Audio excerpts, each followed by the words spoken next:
All right, this is the Committee on Government Operations, Public Safety, and Public Service. This is Monday, March 10, 2014. We're at 5:45 p.m. Council McKinnon. Here. Council Delasola. Council Honey. Council Sachetta. Here. And Council Simonelli. Yeah. We have 5 members present. We do have a quorum. Please stand, salute the flag.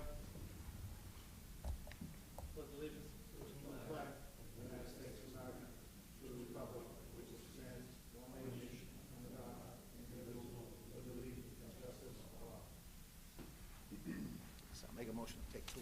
Yeah. I don't see Sal there yet. Mr. Chairman, I make a motion we take item number 2 from the agenda. Motion made and seconded to take item number 2 from the calendar.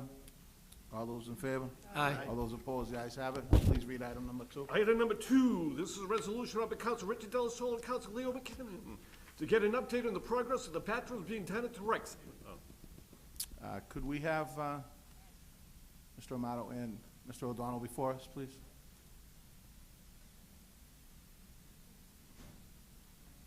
Good evening, gentlemen. If you don't mind, from the chair, I'll speak from the chair.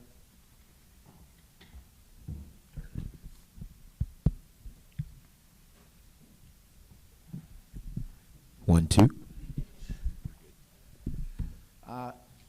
Last meeting, as an update, Mr. Amato, you weren't here. Mr. O'Donnell was here. He explained briefly of what is going to be happening down there. Was there any further updates now that As of we? right now, it's still in the same process. It's the same stage right now. We're just waiting on the plans. I'll be meeting with them on Thursday morning. We're going to tweak them a little, and as soon as we get the full set of plans, I'll present it to you guys, and then we'll go from there. No. Mr. Amato, do you have anything that you wanted to add on that? Okay, because I know that there was office. He's the man. All right. So, Mr. O'Donnell, so that it's clear, we have 2 office spaces that are going to be built up front, That's correct. above? Well, that's what we're trying, right? Okay, and the bathrooms are going to be Bathrooms down in the front entrance. in the front entrance? Yep, that's what we're looking for right now. And that is, that should, I'm hoping if everything goes accordingly, that probably around the 1st of May, we'll Okay. be starting with it. now, done. is that already out for a bid? No, we're just in the proposal stage right now, Okay. so I'm just waiting on the actual design of what we're gonna do, and then we'll tweak it on Thursday and go from there. Okay. Councilman Delasola? These design, you're talking about the 2 rooms and the hallway and all Yeah, that. we're Is that part carrying of the 50,000? Or is it Yeah, addition? yeah, It is? yeah, everything's part of the 50,000. Okay. If it's over, you guys, I'll bring it to your attention. Okay. All right. So, you know, Right now, I have nothing, so I'm just, Councilman Simonelli? Yes, through you to Mr. O'Donnell. The bathrooms, toilets work right now? Yeah. They're okay, that's important. And I think this is a great thing, it's a good start, but I think what's gonna happen, what should happen, is with the new redevelopment authority, that whole place needs a complete revamp of everything. And that's a good thing, will be money well spent with this new authority coming in, and that's what it needs. But it's a good start, but Right now. to fix the Band-Aid, but in the long run, it needs a lot of work. it'll be nice when it's done. Yeah, okay, thank you. Thank you, gentlemen, for appearing tonight. Excuse the customary thanks. Can we grant further time for 1 more month and then come back with a report within a month? That would be what?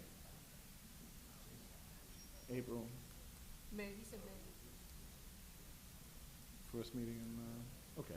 We'll grant further time on that till April, end of April. All those in favor? Aye. All those opposed? The ayes have it. Let me see. Sal's not asking. Take, Item number 3. do 4. Because the other chief is not here.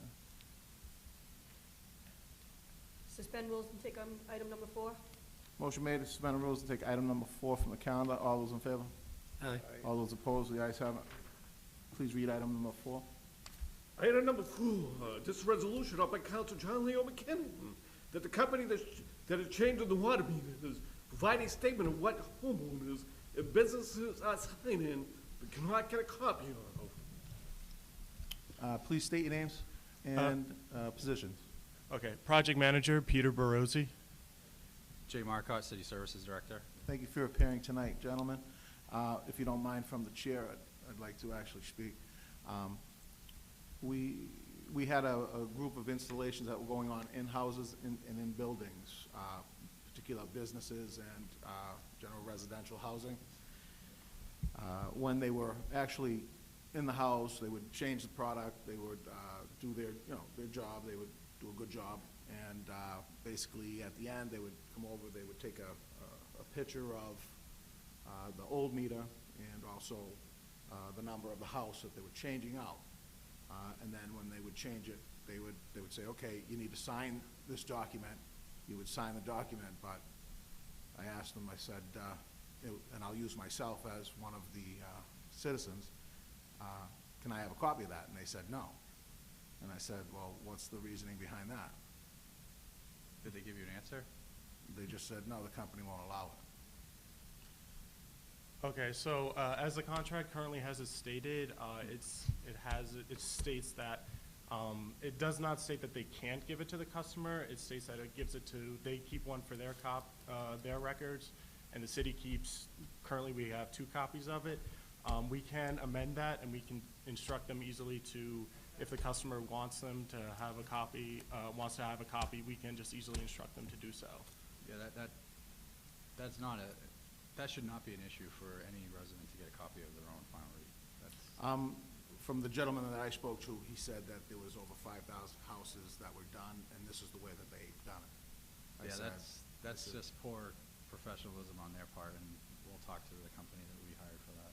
Now, how will these individuals get a copy of that? Will it be mailed to them, or will the We company can reach out?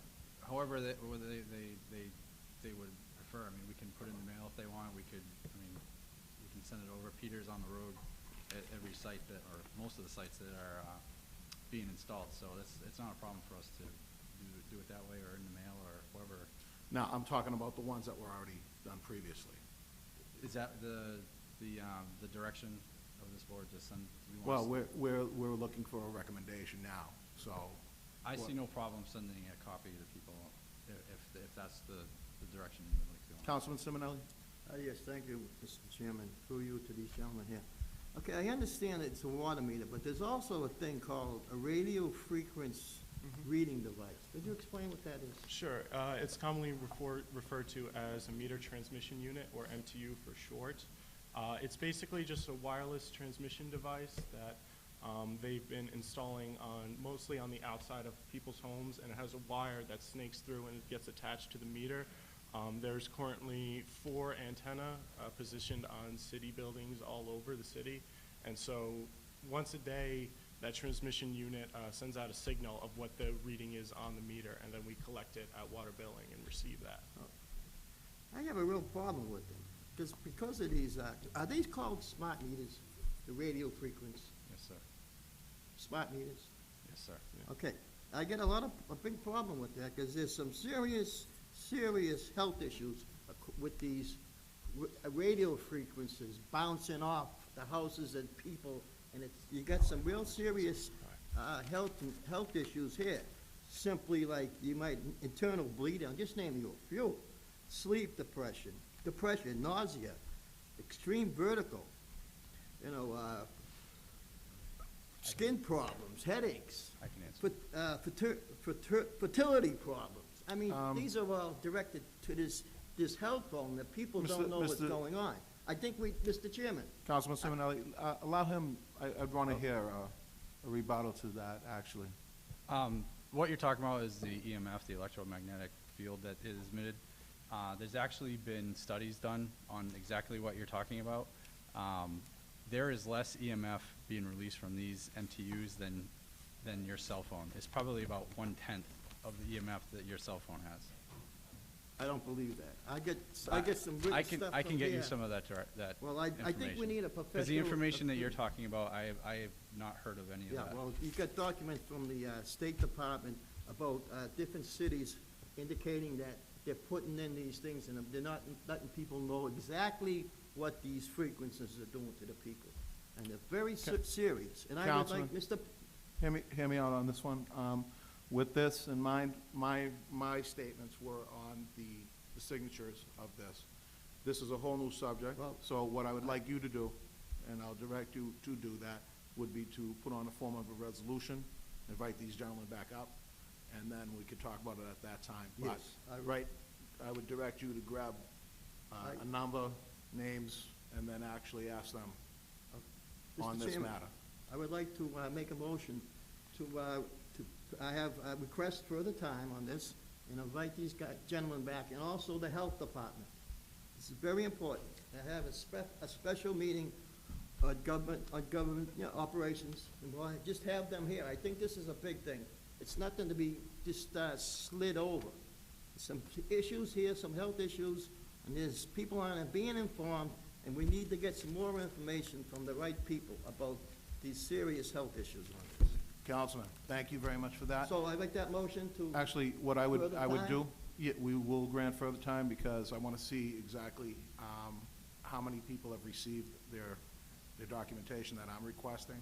But what I'll do with you, and I'll ask of you, is put that on as a separate resolution, and then have them come back and reappear before I'll that, refer it to this committee. and refer it to this committee. Okay, I'll write it out and put it, okay. Okay? Thank you. Any other questions? Councilman Delasola? I got two questions. How many meters have you done already? Approximately 6,050. Okay, when you remove the old meter and replace it with the new one, are you taking off the meter that's outside on the house itself also? You mean the outside Yes. register? Yes, that's normally being. You're taking removed. those off, Yes, too? yes, because that's where they're installing that transmission device, is they're taking that off and putting that on there, and then using that same hole in the building to snake the wire there. Is there Back to the- something, with the one that was on the outside of the house, is there something gonna be replaced there or nothing? They're putting the MTU there. Okay, Yes, correct. okay. All right, So thank the you. meter goes in the house, and then the outside meter that was previously there, and now the MTU is going there. That's a sends a signal. Correct. All right, thank you. Councilwoman Sani? Thank you. You're talking about 6,050, he's talking about getting a statement signed that you went in and released and changed. Is that what they're looking to do? We already have a copy of all of them. So, are you looking, Mr. President, to have them all sent to each home? Is that- I'm looking for, actually, what I was going to do is I was going to request a business card from you, sir. And, Jay, we also have a number for you.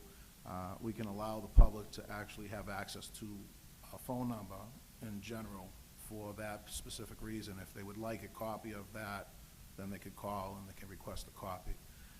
That's what I'm looking for. Yeah, I was gonna suggest that. I think to send everybody one is a little bit too much. I think if someone requests one, then maybe we can get one out, and then moving forward, have a copy, give it to a customer while you're there instead of. Absolutely. So, to go back and fix something that's a lot, I can't see, but moving forward, we can correct the, situation and, moving forward.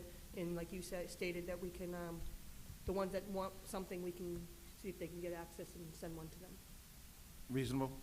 Absolutely. Okay. Before you leave, could we have a copy of your card, so that we would have a number, and then we could release it to the public Okay. when they choose to actually call in, if they do or not. Thank you for appearing tonight. My recommendation on this is to have a general number to the public that they could call to actually receive a written statement that they didn't receive when they had the installation done. So that's my recommendation. They can just call the water department, and it will be handled from Or there. the water department, either way. Either one of these gentlemen, Jay Marcotte, or your name again, sir? Peter Barozzi. Peter Baruzzi. Do you have a number that you would, No, I don't have a card. Okay. I do have a number, yes. I do have a Okay. specific number, yeah. and it'll be here, so they could just call into our office and get it? Right, absolutely. Okay. Thank you for appearing tonight. Excuse me, Councilman. Thank you. Thanks. My recommendation. Can we have that business card now, sir? We're gonna grant further time on this till April 1, and then what we'll do is we'll check in with them to see, or we'll actually check in with our office to see how many people have actually called in. I'd be curious to see on that. So we'll grant further time on that with a request that they furnish their numbers and people can actually call in to see. All those in favor? Aye. All those opposed? The ayes have it. You have done so. Thank you. Yeah, what do we got?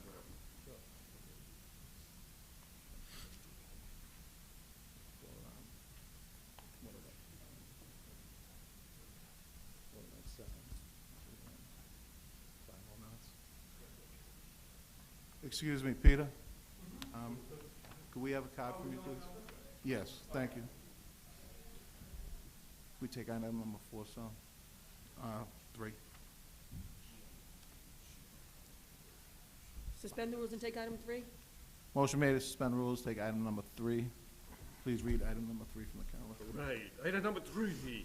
This is a resolution offered by Council John Leo McKinnon and Peter Napolitano to invite the chief and auxiliary police chief to a government operations committee to discuss the auxiliary police patrol proposal. Could we have the chief of police before us and also representatives from the auxiliary and also the sponsor of, co-sponsor of this piece? Come up, Steve.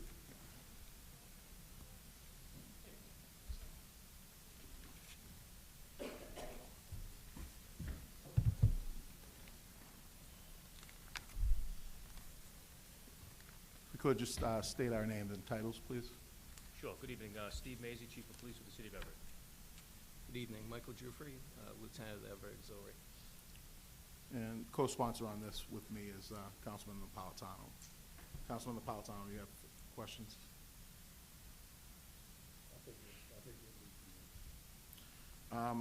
On this now, basically, we were handed, Chief, it seemed like a list, like a dream list of the auxiliaries, what they wanted to do. They wanted to run it by you, see where that was going, and just a further update on that, and just if we could have them just explain what that sheet is and what they wanted to do with it. I know that there was like some list that was out there. They ran it by me, so I said, well, okay, we'll put it up here and see if we can come to some type of fruition with this. Your opinions and your thoughts on that, please. There's a whole bunch of other issues that need to be addressed that I've been trying to address, and it seems like every time they don't like the answer that they're hearing, we end up back here before this forum discussing their role. I don't think it's the appropriate forum, but I've been trying to work out some of the issues, trying to give them an idea on where we'd like to go and see the auxiliary police in the future. But we haven't made a lot of progress, to be honest with you. And it's hard to move forward if I can't get the current group that's makes up the auxiliary police on board. There's a lot of people that have showed interest in being volunteers and helping out the city, and we want to utilize those people. There's a bunch of people waiting in the wings, but we want to change a little direction. And I've mentioned this before. I think many of you have probably heard this in the past. Change the direction that we'd like to go forward in. Thank you. Thank you. I'm a little uncertain what that change of direction is exactly is supposed to be. We've been serving the city of Everett for a number of decades now, and we would like to continue to do so and expand our role. It was agreed upon in the collective bargaining agreement that we would be able to patrol school areas, elderly homes, parks, and I don't think that this is too unreasonable a thing for us to ask for. We would like to receive the same training that the regular police receive on a regular basis and just be included. We have been included in many other towns who have sought to help us out, and we receive the same firearms training, cuffing, CPR, first responder, and firearms training that is required to be recertified in for every officer that's out on the street. And we don't understand what the disconnect is between us and the regular force, that we can't do that, and why we haven't been included in federal programs that we could get grants for bulletproof vests at no cost to the city, more than the cost of ink to include us on the paper. Just don't understand why we have arrived at this point. Hoping that we can clarify that here. Question is, are they currently being utilized, Chief, in any capacity? Yeah, I mean, the contract, they can only work in a limited capacity, a very limited role. First of all, they're not screened medically, psychologically, background investigation, trained to the same level as a full-time regular police officer right now. Because of the limited role that they can play, we're not going to invest in things like bulletproof vests and some of the higher level of training when they could only go out to X amount of events, et cetera. The idea of putting them out in public housing, especially the senior housing, is something I've been trying to push. The problem is, I want to get away from armed officers. They're auxiliary police officers. Other auxiliary police departments don't carry firearms. I want to get away from that because it's nothing but, I think, nothing bad, nothing good's going to come out of it. And they have no powers to arrest. It's more see something, report it, and that's it. But once you start donning a police uniform in full equipment, John Q. Citizen expects that person can act in the same capacity as, they don't know the difference between me or their auxiliary officer. And when they can't respond or act on it, that's where therein lies some problems and concerns. So I hope That's where we're at. To the auxiliary, lieutenant, correct? Yes. In the capacity now that you gentlemen and ladies go out on, are you certified with weapons? Do you have all the proper certification? Currently, we are certified, yes. Okay. And does it meet the department standard, chief, for them to be certified under these certain certifications? I don't have their records in front of me right now to say who's certified in firearms training, who's not, and what level of training. I know some of them have done firearms training. I'm not sure to what degree it is, though. Thank you. Councilman Peter Napolitano. Thank you. Good evening, Chief. I'm a former auxiliary police officer. I spent 12 years on the Air Auxiliary from 86 to 98. Now, I understand that you're looking to put them into a more voluntary role, but what's the distinct difference between what is classified in the state as an auxiliary police officer and the voluntary role that you envision them in? And what has caused this change to create this new Well, I think some want to be doing more of what full-time police officers do, and they're just restricted. That's never going to happen. They can't. I don't know if you have the term reserve police officers.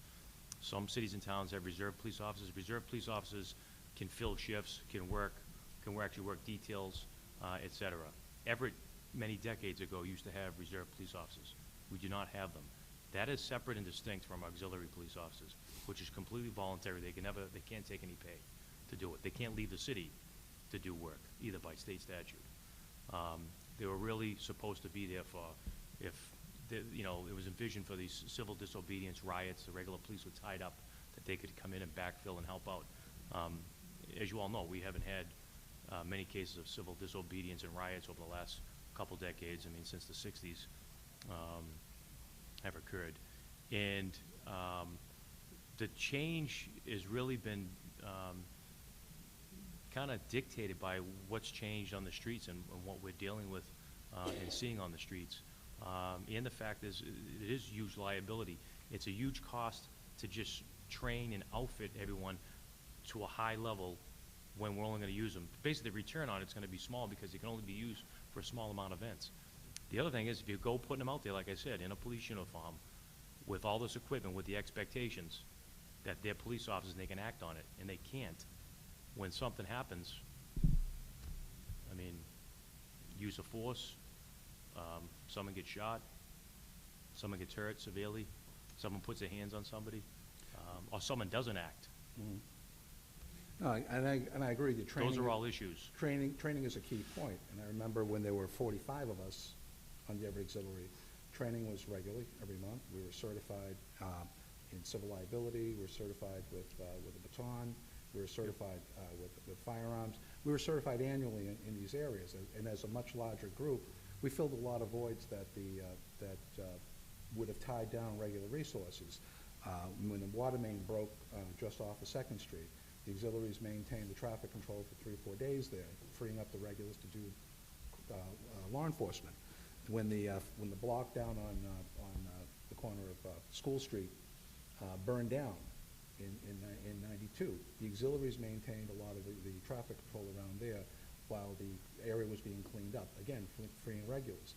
In fact, there were even other things, like the auxiliaries would do traffic control at the 4 o'clock Mass over here at Church Street and Mansfield Street on Saturdays, and they would do traffic control at the temple for bingo. All of those have gone by the wayside for one reason or another, and now they're not allowed to do these roles, where they would step in and do details for organizations that were nonprofit that did not have the ability to pay for a paid detail. The Huskies on Sunday morning down at the stadium. So I mean, the thing is that my main concern is that there is still a role, but it has diminished to such a degree that it's now no longer, now the fact that how much it's diminished is now being the justification for either abolishing or changing it rather than enhancing and supporting it. I mean, you agree, the Everett Auxiliary Police is one of the oldest organizations in the Commonwealth as far as auxiliaries goes. I know it's under civil defense, but it is a long-term organization. And I'm just concerned that rather than finding a way to have them fill a void or augment the irregulars, we just keep being told that they can't. When there can be steps in between, there's got to be a middle ground here. We couldn't have supported 45 people. That's not what first of all, their numbers have diminished. That has, No, that has nothing to do with No, us. time has. Their numbers have diminished on their own. They used to do all their own training. We didn't do their training. They did their training. They had their own training people. They took care of their own business in organization, et cetera. But some of the actual types of jobs and services you're talking about, you know, back in the old days, it's very limited how it's laid out, what they can and can't do. You will have some labor issues if you want to decide to try to utilize them for other things that really aren't listed in there. Now, at times, we've been able to work things out with the unions and say, hey, we want to use them in conjunction with the regular police. Not usually a problem. But when you start augmenting them or replacing them, there would be problems. There has been problems in the past. But because the numbers are diminished, it has nothing to do with me. I don't know, you know, we just don't see those type of people. And I remember I'm very, very dedicated. There was a lot more people interested in doing some of the things they did. A lot of them were veterans, ex-veterans. But that has not, I want to utilize them. It's some people within the auxiliary don't like the way that I want to utilize them. So that's really, I think, the bigger sticking point right now. Chief, actually, I think there's a response from the lieutenant. Yes, our numbers have diminished. Much of that has been because we have sat on applications because we were told that they needed to be held to a higher standard, which we have yet to see. And we've decided to move forward in lieu of that because membership is life or death to any organization. And so we've run background checks. And as you see, we've had several new candidates come through very recently, and we have several other people in the wings. I don't see our role as diminishing. Our leadership has changed within our own organization. We are pushing forward to grow again. Also, trying to remember what other point you auxiliaries. Although they, he says that they don't have any role outside of this, that particular city. Auxiliaries from other towns have come in while we could have filled the role and been here helping out. There was a detail down at the Harley-Davidson on the Parkway, and Melrose came here to fill in. They're armed. Firearms are it's very hit or miss depending upon which auxiliary outfit you're talking about. Randolph is armed, some are, some aren't, some have higher training, some doesn't. really, auxiliaries throughout the state are all over the place as far as level of training and whether they are armed or unarmed. We happen to be armed. So I disagree because it's a fact that there are other auxiliaries out there that are armed, and we have pulled them in to our town to help cover. I don't see why we can't do a similar role. I don't understand how we would have more or less of an issue with another town coming in and filling that role as far as the union goes versus someone from within the town where we have an auxiliary. Councilman Simonelli? Thank you, Mr. Chairman, through you to Chief Mazie. Chief, you talked about the things that they cannot do. What would you recommend that things that they can do? Well, the things they can do, they have been doing. Some of the community events, Councilman mentioned, some of the city festivals, parades, et cetera. But by the regular police patrolman's contract, it is very limited to those things. And some of the things that we don't even do anymore, like it's listed there, like the bond funds from fundraisers and certain drives that don't even exist today. There is, I am interested, there's an item that talks about public housing. I have an interest in utilizing them in our senior housing to do some patrols and try to schedule them regularly. But until we can iron out other issues, I'm not prepared to move forward on that. One more thing, could it possibly maybe try to get an equal medium here in the middle? Could you possibly write out what you want, written proposals, and match up with their proposals to try to find some equal middle somewhere? We've done, I think we've done this with the leadership of the auxiliaries. Basically, I don't get a response, that they're really interested in what I'm interested in doing. At the end of the day, I'm the one that's responsible for them. And if I don't feel comfortable, I'm just giving you my personal subjective opinion as a police professional. I don't feel comfortable in utilizing them the way they want to be utilized. I'm not going to do it. At the end of the day, if something goes wrong, I think you're all going to be asking one guy, how'd this happen, why'd this happen? And that's going to be me. But again, you wouldn't want to put something together with both of yous and just try to, their proposals here, and you wouldn't want to write down something and try to. I'll be glad. Well, it's. I'm just trying to wait through the.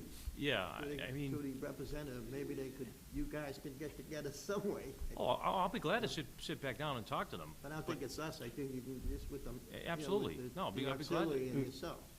Excuse me, I'll be glad to. Counselor, just on that question alone, was there ever a format, or was there ever a meeting that took place between the two sides?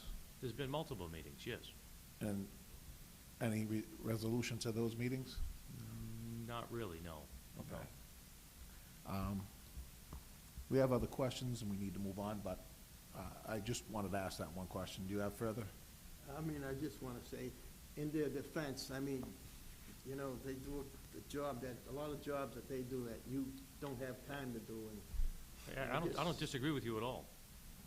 I just think that they need a little bit more respect for what they do, and if they're trying to help the community, I know, and they're not getting paid, but, I mean, I know you're chief, and I understand your reasons for doing it. Councilman, I appreciate what they do. It has nothing to do with a lack of respect. It has to do with what's in the best interest of the people in the community, best interest of them and our police department, and public safety overall. Mm-hmm. Okay, thank you. Councilman Delasola. Yeah, two questions. You could probably answer it yourself, Chief. How many auxiliary police officers do you have now compared to Councilor Napolitano said it was 45 at one time? How many do you have? About 15, 16. So we're down to about a third. We have 4 or 5 serious candidates in the wings, though, who, if things go in the right direction, would simply come on. Right. If you both agreed on something, wouldn't that still have to go to the police union itself?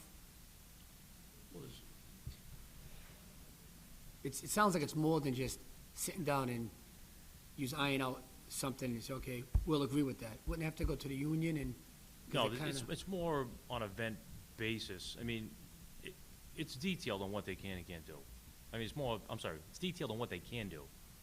So outside of what's listed, they can't play a role or engage in, and that is limited. It's a paragraph in the contract.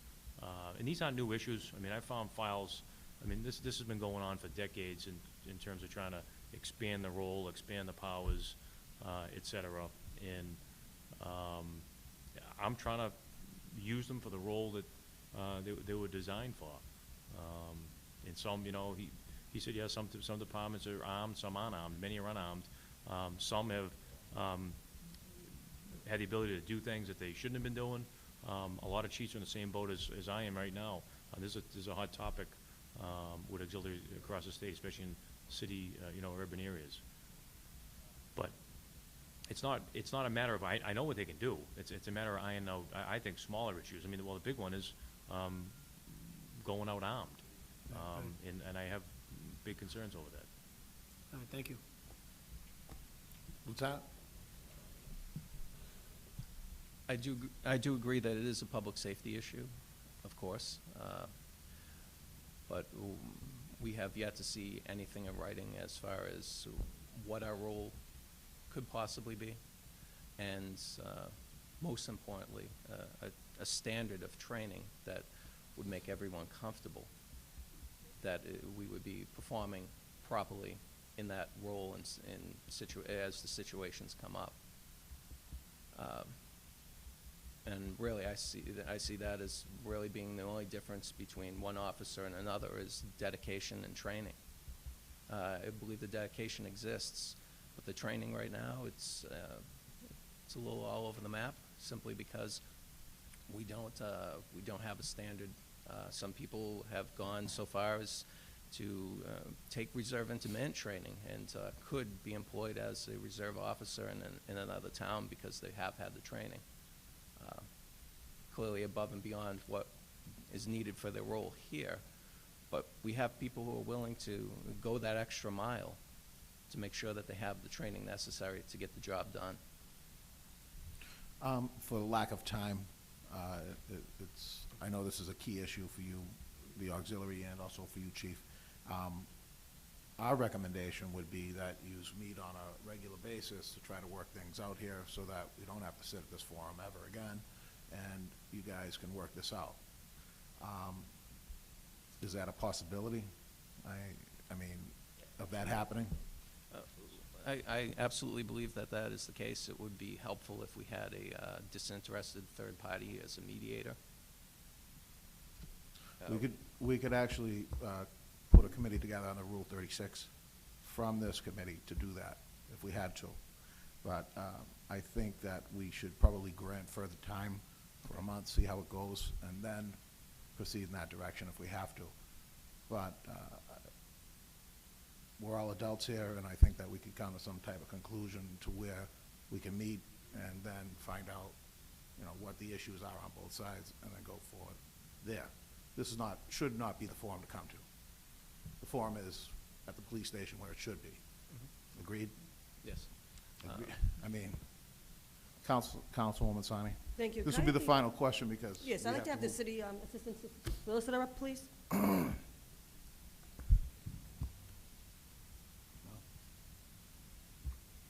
have an opinion on that. It's got to be brief, Yes. Councilwoman. Can Good evening, you, Assistant City Solicitor Dave Rodriguez. Yes, Mr. Regatas, can you explain briefly the situation that's going on here? I don't believe that this should be something that we should be involved in. I think this is something that they need to be working on because, Specifically, this is an executive function that's reserved for the mayor and his designees to work out. The role of the council in this is not clear. They don't have authority to appoint as this was. I mean, the mayor's the appointing authority for the auxiliary police as it is for the police department. If the council's offering to serve as a mediator, that's an offer that the executive could either choose to accept or not accept. That's a position that would have to be deferred to the mayor's office. But as it was, the council has no authority to force a mediation or to formally serve as a mediator or an arbiter when it comes to the auxiliary police. So this should be going to the mayor's office, and they can work out together with recommendation from the mayor. The someone in mayor's problem office. itself needs, if a problem is being alleged to exist, it needs to be identified by the mayor and then resolved by the mayor. The council really has no formal authority to either identify or resolve a dispute between the auxiliary police and the regular police. Okay, thank you. Quick question, would it be mediated through the mayor's office if they were both attending? Well, that's, or- again, that's an executive function, so that's, I mean, the mayor can choose to mediate, or he can issue a directive to resolve the dispute. But as it was, I mean, from my understanding, the council has offered to serve as a mediator to that, and that offer can be either accepted or not accepted by the executive. Thank you. You're welcome. Thank you for appearing tonight. Chief? Just one last comment, just to make sure you understand. At the end of the day, we could send them all to the police academy. Still, as auxiliary police officers, they have no authority to stop vehicles, write tickets, use force, arrest people. I just want to make sure people grasp and understand that.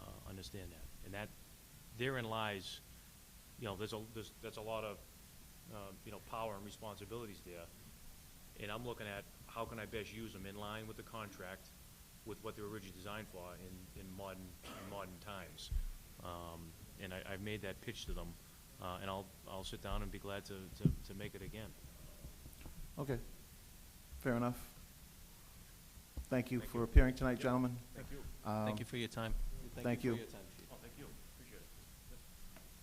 My recommendation is to refer this to the mayor's office and to grant further time with a report back from the mayor's office within 1 month to see where the status of this is. All those in favor? Aye. All those opposed? The ayes have it. Please read item number 1. Sorry about that, Barry.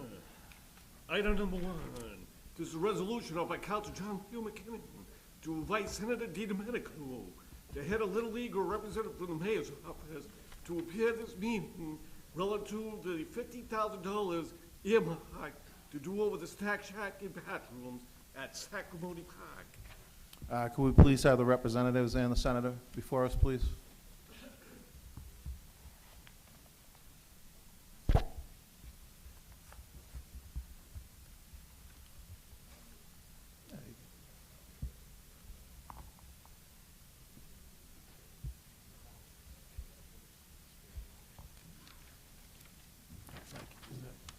Either one.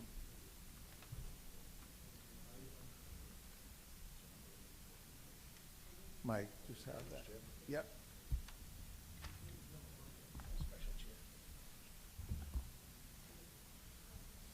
Real quick. Gentlemen, just state your names for the record, please. Sal DiDomenico, State Senator. Brian Diamond, President, Everett Crimson Tide, Papuana. Mike Bono, Vice President, Everett Little League. Gentlemen, thank you for appearing tonight. If I may, from the chair. Senator, there was $50,000 that was allocated for the reconstruction of the Sacramone Snack Shack, Sacramone Park, whatever it may be. Could you please, elaborate on that? Sure. Well, we filed an earmark in last year's budget, actually this fiscal year's budget, last June. We were fortunate enough to get $50,000 for the Snack Shack at Sacramone Park. And I chose that park because I wanted to have as many kids impacted as possible through Little League and Papuana. So that park is utilized by both organizations. We figured that was a good spot to spend the money. So that budget request was put in, earmark was accepted, and that money was going to be allocated to the city of Everett for that purpose. Okay, and what time frame were we looking at maybe allocating that money for? Well, after we earmark it and after it's voted on, it's a little bit more, it's a little out of my control. Then it comes to the city. So the city and the state agencies work together to get that money. So we were hoping that it was going to be coming soon thereafter, but we realized it hasn't come in until now. Yeah.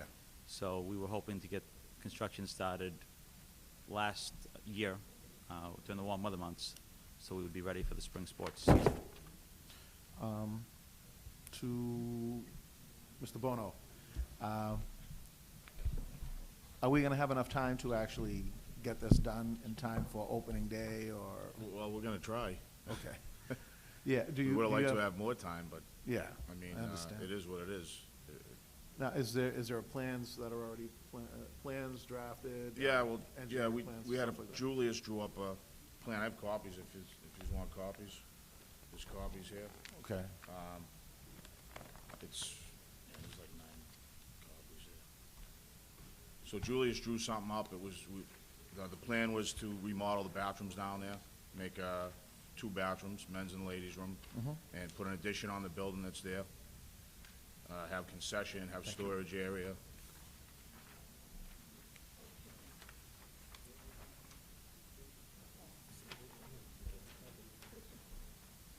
It looks a lot nicer on paper than it does now.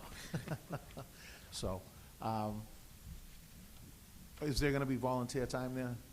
for Yeah, I reached out individuals? to a lot of people, hoping everybody comes through, you know. That will save Some us. building, we have guys that are gonna volunteer, some labor. Mhm. Plumbing, some labor, and plumbers, and framers, and mason, and anyone we can reach out to. Electrical, we have some people to help with electrical. Okay. Mr. Downey, do you have anything to add? Well, actually, at this, I was hoping, this is great. I mean, it's a beautiful drawing, beautiful idea. But along with that, I was hoping that, I don't know if there's any way the money could be used too, to take over that piece of land that sits there, that's vacant, that maybe can make the park bigger for both organizations too. The Best Buy? Yeah, Back that little area towards that's Best Buy? always blocked off since Best Buy was built. If you could do that, and if you could extend the park, I know Little League would need it, I know football would need the park bigger too.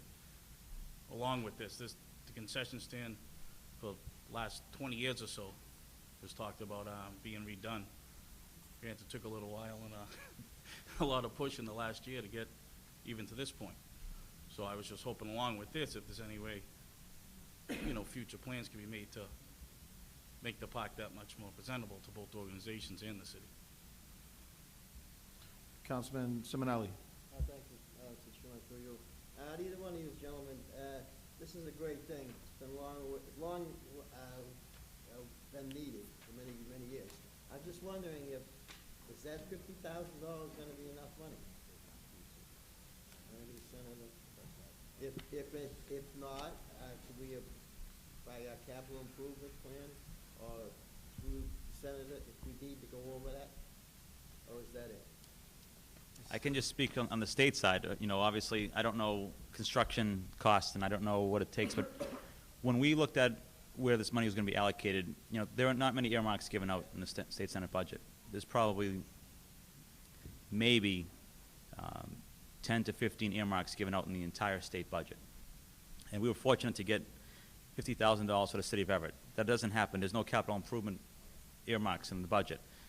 Because of my role in Ways and Means, we were able to get that for our city. So what we did was we came up with a number because I knew, going to that park for different events, and we knew that needed some repair. So we came up with a number that was realistic in terms of what we would get passed, because if we asked for $100,000, there's a good chance we don't get that money. So, and I didn't want to do $25,000 because then that definitely wouldn't be enough. So $50,000 was a number that we knew we could get passed and we could work with. So the individuals to my left, obviously, Mike and Brian know better than me what they need down there. But the $50,000 that we got from the state budget was a good start, and we're hoping that it covers most of the cost. I know they were talking about doing some volunteer time with some people and getting materials donated, which would obviously go a long way. So, but it definitely needs repair, and we knew going into this that whatever we have going forward is better than what we have today. So I'm looking forward to these guys making it work now. We got the money, and we got the money now. Now the pressure's on them to make it happen. Senator, we appreciate it. I mean, the money you're putting up there, we're all grateful, all sports-minded people. And it's a great thing that you're doing for Everett, and you're always doing a great job. And I'm sure these gentlemen here, whatever happens, will make it fit into that $50,000. Yeah, no, I have faith. They have great leadership in the youth programs in our city, and I know that they know what they need down there better than I do, and I'm looking forward to making it happen because they need it and they deserve it. Thank you, Sam. Thanks. Councilman Del Sol? Mike, you probably answered this, or Brian. I heard two stories.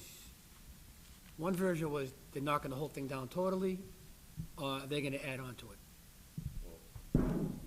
What I proposed, when I found out about it, as you know, beginning of the year, I just wanted to get involved.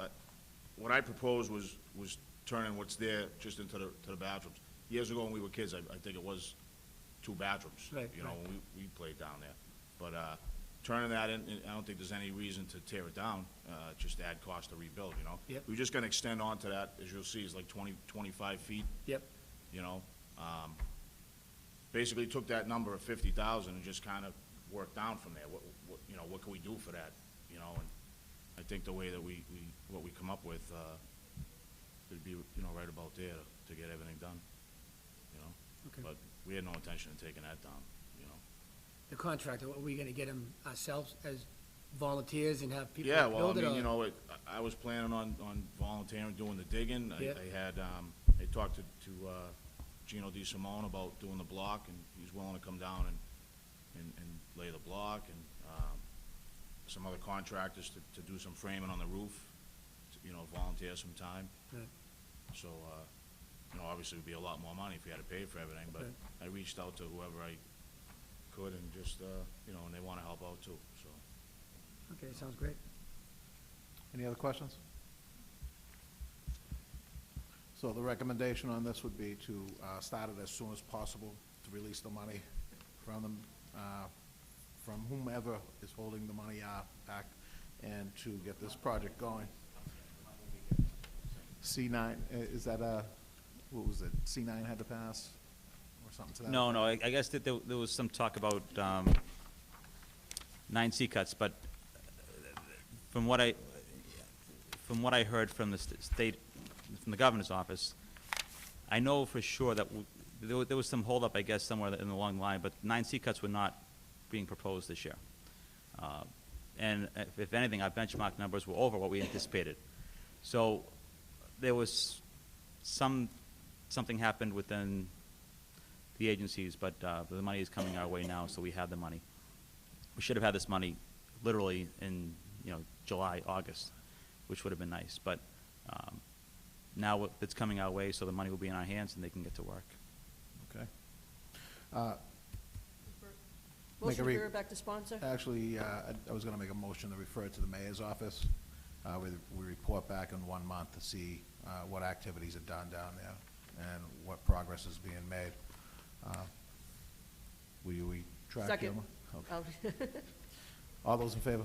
Aye. All those opposed? The ayes have it. Thank you for appearing tonight, gentlemen. Sorry to take so long of the time, but we had a pretty lengthy agenda. Motion to adjourn. Second? And seconded. All those in favor? All those opposed? The ayes have it. You have adjourned.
I have Council McGonigal. Yeah. I have Council Sachetta. I Here. have Council Capoon. Yeah. I got Council McKinnon, and I have Here. Council DeFlorio. We have 5 members present. We do have a quorum. The first piece of business. Item number 1, this is a petition for auto repair mechanical license Easy Auto, 172 Chelsea.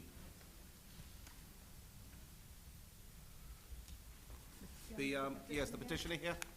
Yes. Okay, would you like to come up and sit at those chairs right there?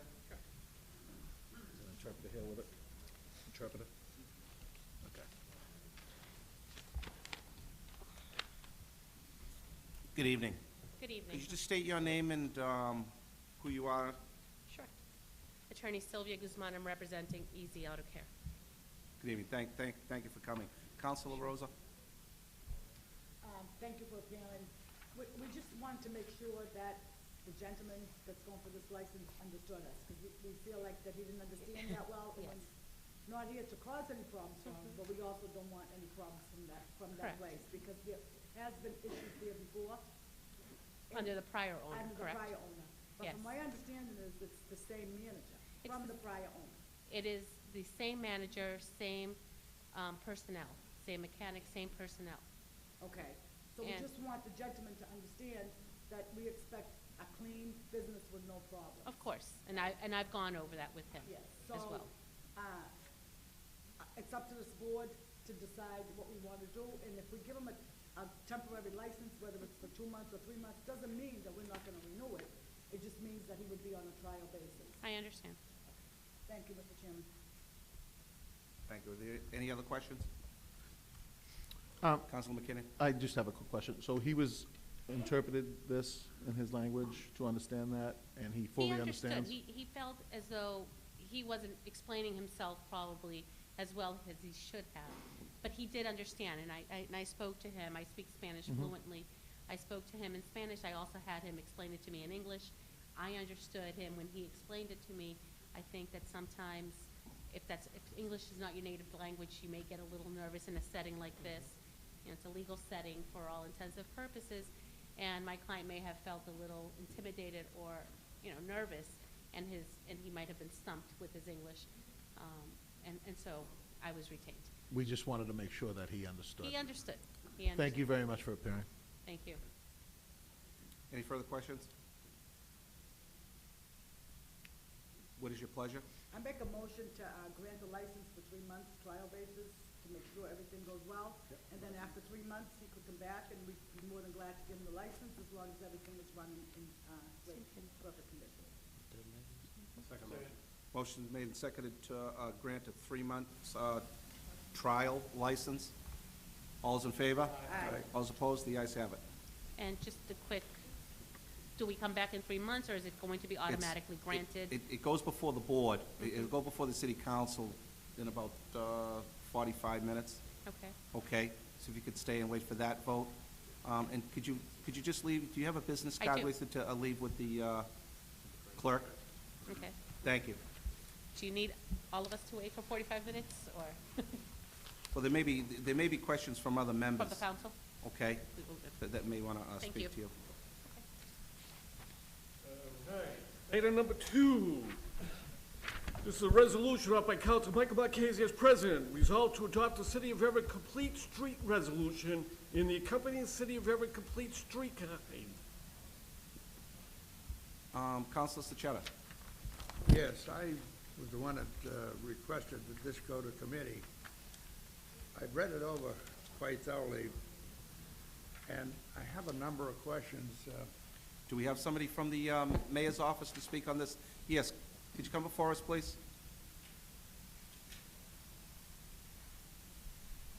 Good evening. I have some handouts if I can. I'm sorry, yeah, could you just speak into the Oh, sorry, microphone? sure. and- Yes, hi, my name is Valerie Spain. I'm the Director of Energize Everett. Thank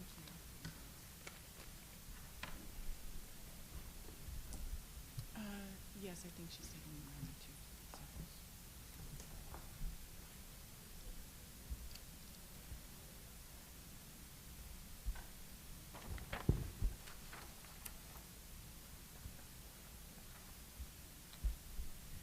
So Energize Everett has helped put this together and sponsor it, but we've also gotten a lot of help from the Department of Planning and Jamie. So Jamie's up here to answer any other questions that I might not be able to answer. Thank you. Good evening, Mr. Erickson. Councilor Sachetta, do you have a? Yes, I read this, and I I got this now that tells me why we need the committee, but I'm still kind of leery about getting another committee here in the city. We went with a redevelopment authority, you know, and we've got capital improvement plans and so on and so forth. Now we're getting this in a committee, and we're gonna have a committee chairman, we're gonna put residents on this committee, we're gonna put youth on this committee, as I read it. For what reason, and how much cost is this gonna be? Why are we here as counselors when in fact you people are gonna do all of this work? We're the ones that get complaints from constituents regarding certain streets and whatever we have to do. Now we have a committee to tell us what we're gonna do. Also, I believe a year or so ago, the mayor hired a consultant and a firm to do this work. Whatever happened to that?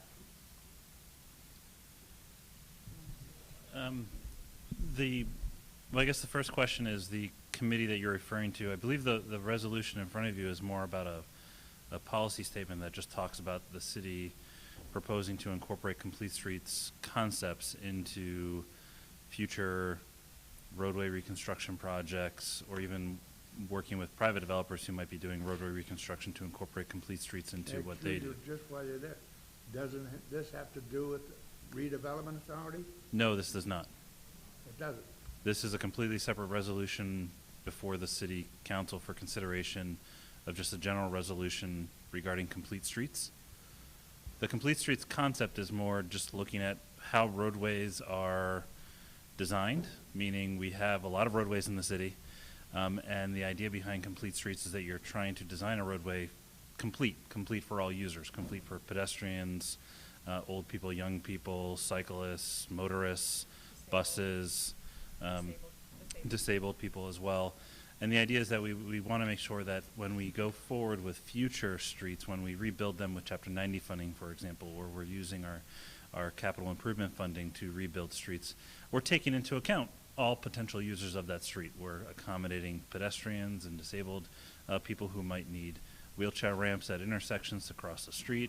We're making sure cars can safely move through neighborhoods. We're making sure buses have the appropriate bus stop. It's a general policy statement. The idea is that if we have this resolution, city staff can then move forward and actually start incorporating Complete Streets ideas and concepts into design work, and working with private developers to also incorporate such ideas into their design work. Completely separate from redevelopment authority. I hope that answered that question anyway. This chairman, excuse me, this chairman that we're gonna appoint, how much is this gonna cost us? There is no chairman to appoint. There's, According to this document I got, the mayor appoints a chairman, Can I see the document? a chairperson.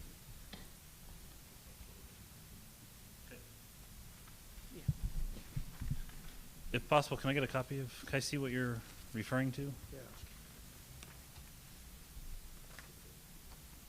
Be it further resolved, the city of Everett shall support the work of the Complete Street Advisory Committee chairperson appointed by the mayor.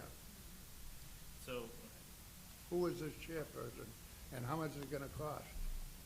so there's no cost for this. So the idea is that with this resolution, there would be an internal committee, meaning primarily existing city employees, maybe some people who are interested in Complete Streets within the community, as you mentioned, maybe getting a couple residents who might be interested. And the mayor would say, okay, the chairperson of this, because there has to be a chairperson of the committee, the mayor would say, you're the appointed chairperson of the committee for running the review process. No cost to the city at all. This is, again, a resolution designed to really make sure that when we go out with designs for new streets or repaving of existing streets, we have a committee that can review the design plans to just make sure that Complete Streets policies are incorporated into that process. Did we not hire a company to do just this a year or two ago? I'm not familiar with that contract that you're referring to.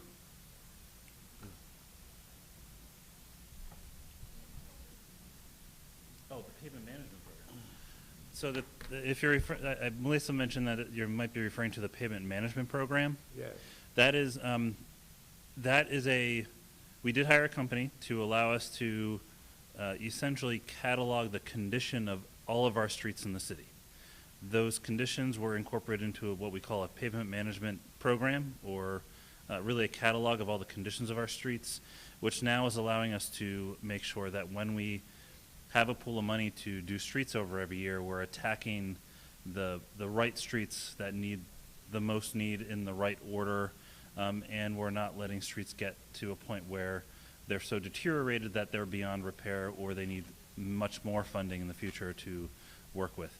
The idea with this complete streets policy is that when we do those streets over with future capital improvement funding, Chapter 90 funding, or other funding, we can look from a design perspective to see about incorporating complete streets.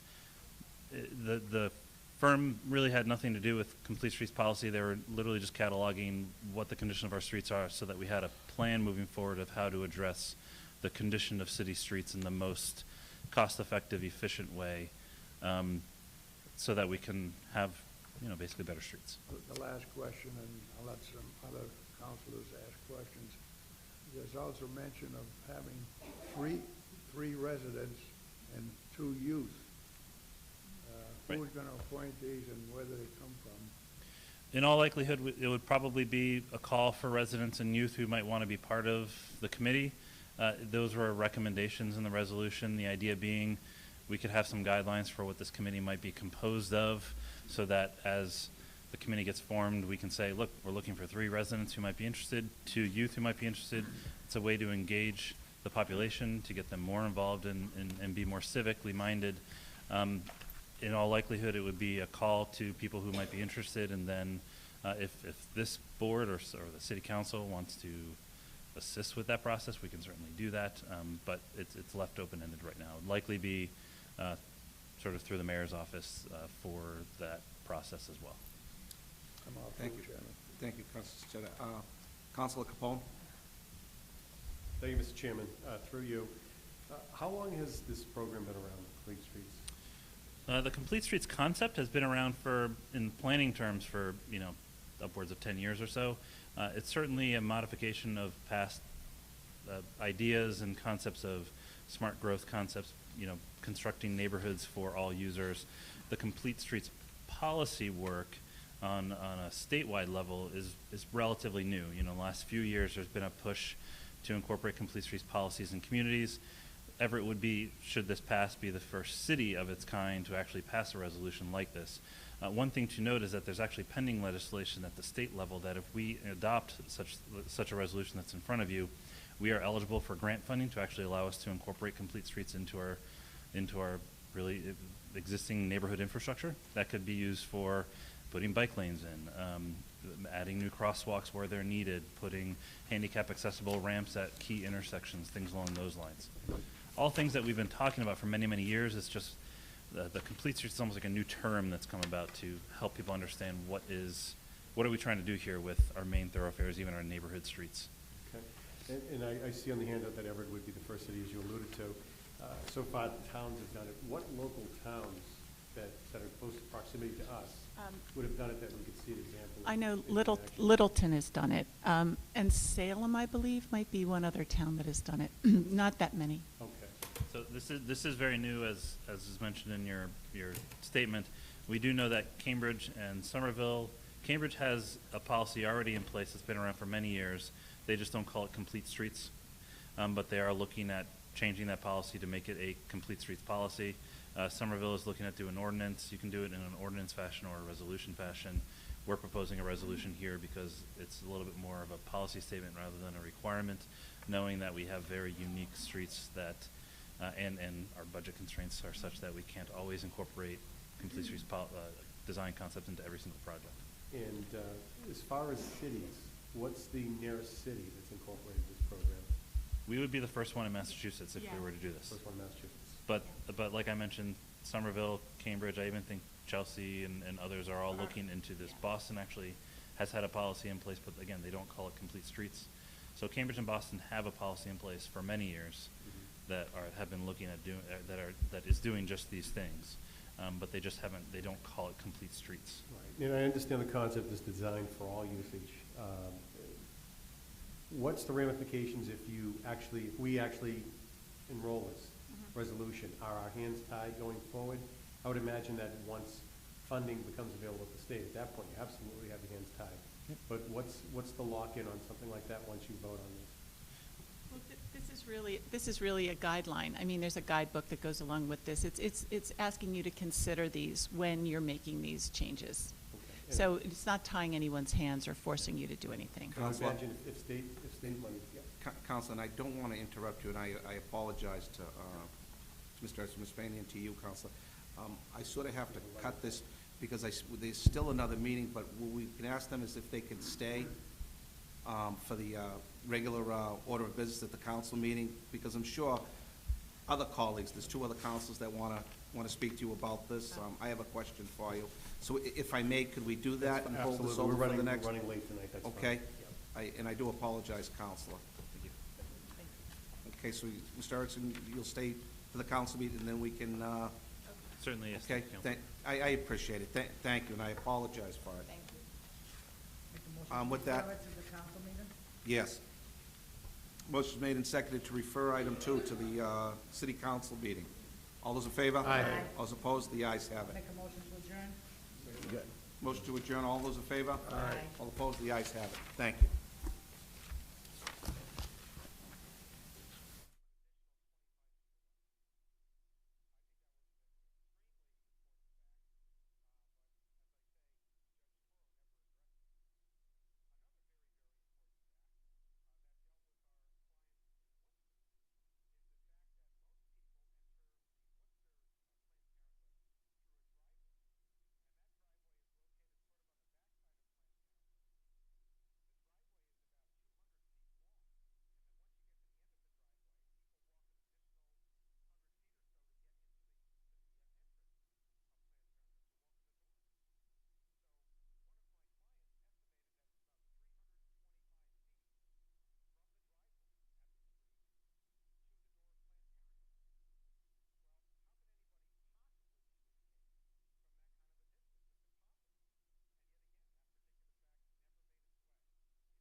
Here. Council McGonigal. Here. We have 4 members present, we do have a quorum. The only piece of business is the ordinance sought by Council Salsachetta, that the committee reviews the odd even-side parking plan for snow removal to work out some problems, approve the ordinance. Invited Sergeant Bover of the Traffic Commission. Could we invite Sergeant Bover up? Well, I think, yeah. Mr. Chairman, due to time restraints, could we refer this to the common council meeting to be discussed at that? Just so we don't run over into the council meeting, because we can't. Sure. Fine with that. All in favor? Aye. Aye. The ayes have it. Okay, we'll refer it to the regular meeting. Motion to adjourn.